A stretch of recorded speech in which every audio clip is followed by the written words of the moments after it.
Okay चलिए फिर अब मार्केट पर आते हैं। काफ़ी ख़राब दिन मार्केट के लिए और इनफैक्ट आज ऐसा दिन जहां अक्रॉस द बोर्ड सेलिंग है। ऐसा कोई पॉकेट नहीं है जहां आज मार्केट ने आपको छोड़ा हो एक्सेप्ट आईटी को अगर छोड़ दें तो उसके अलावा बाकी सारे मार्केट में अक्रॉस द बोर्ड सेलिंग है। निफ्टी देखिए इस समय करीब 214 पॉइंट नीचे और साइड में आईटी इंडेक्स रखिए just to put things in perspective कि अगर आईटी यहाँ पर सपोर्ट ना कर रहा होता तो मार्केट और कितना गिर सकता था। 1% आईटी इंडेक्स ऊपर है उसके बावजूद इस तरीके का मूव। और एचडीएफसी बैंक इसने गिराया मार्केट को, खासतौर से बैंक निफ्टी को।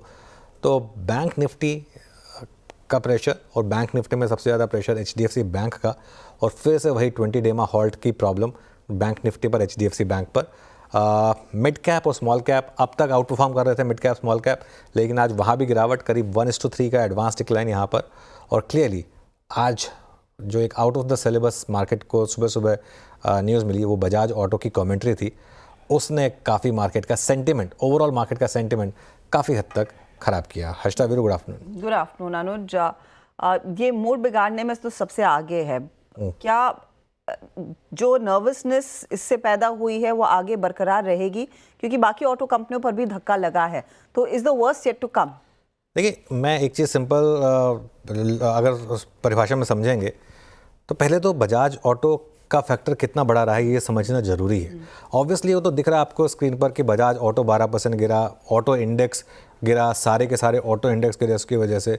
लेकिन मेरा ये मानना है कि ये पूरे मार्केट के लिए इसने आज सेंटीमेंट ख़राब किया है। अकेला ये नहीं, क्योंकि बजाज ऑटो ने ये नहीं कहा कि सिर्फ हमारी सेल ख़राब हुई है, पूरी इंडस्ट्री के बारे में उन्होंने कहा कि पूरी इंडस्ट्री जो है वो काफ़ी वीक रही है सेल्स, और पहले 2 हफ्ते इकोनॉमी के लिए काफ़ी ख़राब है। मतलब वो फेस्टिव सीज़न काफ़ी ख़राब है। अब अगर फेस्टिव सीज़न पर बजाज ऑटो के लिए ख़राब है और पूरी ऑटो इंडस्ट्री के लिए ख़राब है तो इसका मतलब बाकी इंडस्ट्री के लिए भी ख़राब है ना। अब ऐसा तो हो नहीं सकता कि लोगों ने सिर्फ बाइकें खरीदने बंद कर दी, बाकी चीज़ें एज इट इज़ कर रहे हैं।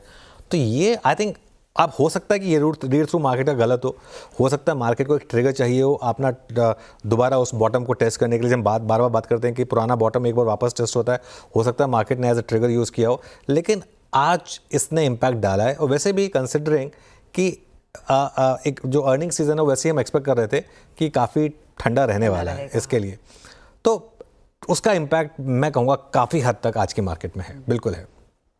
फिर ऐसे में अनुज सवाल यही उठता है कि आप पोजीशन क्या लेके जाएंगे, क्योंकि सब लोग इंतजार कर रहे हैं कि कब ये बिकवाली थमती हुई दिखाई देगी। अब हर रोज एक नया बहाना मिल रहा है जो बाजार को और नीचे पुश कर रहा है। तो फिर आज के लिए पोजीशन क्या है, कंसिडरिंग एक तो लकीली आज वो एक्सपायरी वाला दिन है, होपफुली कल स्थिति इतनी बुरी ना हो। देखिए हर्षिता, कल मैं एक क्रिकेट परिभाषा यूज़ की थी मैंने मार्केट के लिए, और बहुत लोगों को थोड़ा अजीब लगा था। और आज देखिए इंडिया 46 पे all out. I saw that 46 all out India. और फिर दिक्कत पता क्या थी, वो विकेट ऐसा था। भाई वो विकेट ऐसा था, उसमें आप 46 पे ऑल आउट हो गए। अब 46 पे ऑल आउट हो गए, अब चांस ही नहीं बचा मैच जीतने का। यही बात मैं बार बार कह रहा था कि इस मार्केट में ना आप टेस्ट मैच खेल रहे हैं, विकेट बचा के खेलिए, विकेट बचा के खेलिए। क्या होगा अगर कुछ दिन आप ट्रेडिंग नहीं करेंगे तो क्या हो जाएगा, कोई आसमान तो फटेगा नहीं।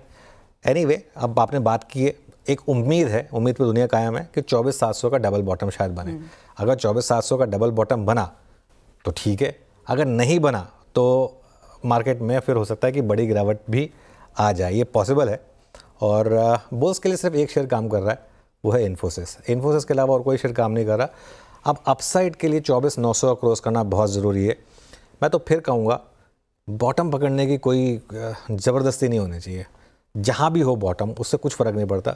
मार्केट एक बार साइन दे दे कि करेक्शन ख़त्म हुई और आगे मार्केट चलने को तैयार है, उसके बाद आप पोजीशन ले तो वो ठीक रहेगा। हाँ, ये बात मैं ज़रूर कहूँगा, बीच में मैंने एक व्यू लिया था कि मार्केट में अब करेक्शन ख़त्म हुई और अब आप एक पोजीशन लॉन्ग की लीजिए, लेकिन उसमें मैंने स्टॉप लॉस बहुत क्लियरली मेंशन किया था कि अगर रीसेंट लो टूटेगा तो उससे बाहर होएंगे। फिर बैंक निफ्टी की जहाँ तक बात है, बैंक निफ्टी में एक 20 डेमा के हॉल्ट का एक कंफर्मेशन यहाँ पर मिल रहा है बैंक निफ्टी में, कि लग रहा है कि 20 डेमा के आसपास यहाँ पर, और इवन एचडीएफसी बैंक में वो 20 डेमा का लेवल जो है वो काफ़ी इंपॉर्टेंट लग रहा है। और यहाँ पर एक 51,000 का एक 100 डे एक्सपोनेंशियल मूविंग एवरेज है, वो एक क्रूशियल सपोर्ट है। और उसके बाद 50-200 से 50-500 अगर 51,000 के नीचे हम चलने शुरू हुए तो बस उम्मीद करें कि उस तरह की स्थिति ना देखने